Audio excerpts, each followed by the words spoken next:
is to factorize. Okay, so we're going to have 3 exponent x multiplying 1 plus 1 plus 1 plus 1 equals 3, 0.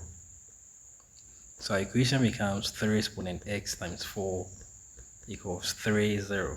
Okay, so you're going to have 3 exponent x times 4 equals, now 30 is the same as 2 times 15. Okay, so you can divide here by 2, here by 2.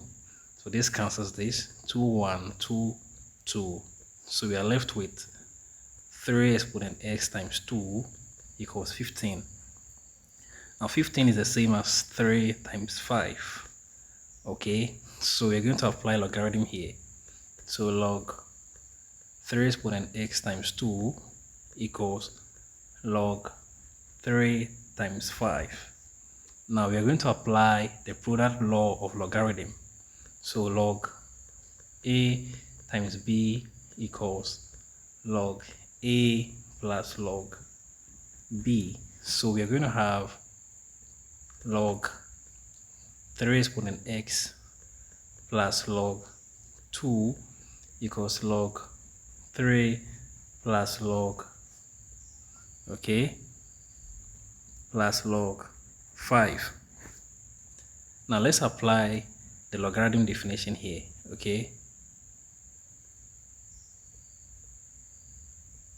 all right, so we say log a exponent n base b equals n log a base b.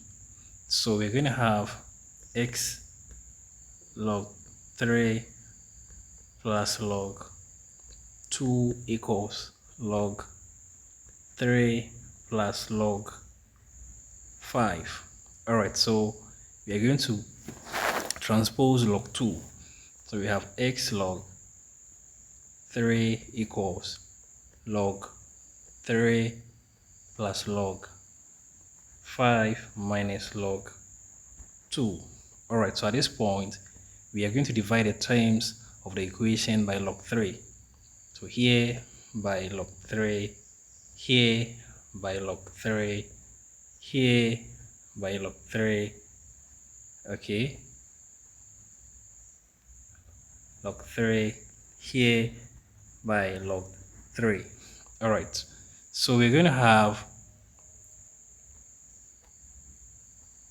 all right, so you're going to apply, okay, you're going to apply the change of base formula here. So if you have log a over log b, this gives us log a base b. Okay, so you're going to have x times log 3 base 3 equals, all right, so let's cancel this. So log 3 over log 3 is 1, so that goes. Okay, so we're going to have x equals, okay, log 3 base 3, okay, base 3 plus, okay, log 5 base 3, log 5 base 3 plus, okay, that's minus log 2 base 3, log 2 base 3. All right, so log 3 base 3 is the same as log 3 over log 3, so that gives us 1. So we're going to have x equals 1 plus log 5 base 3 minus log 2 base 3. Okay, so our equation becomes x equals log 5 base 3 minus log 2 base 3 plus 1. Okay, so you can end it here, or you can end here or end here. Okay, all right.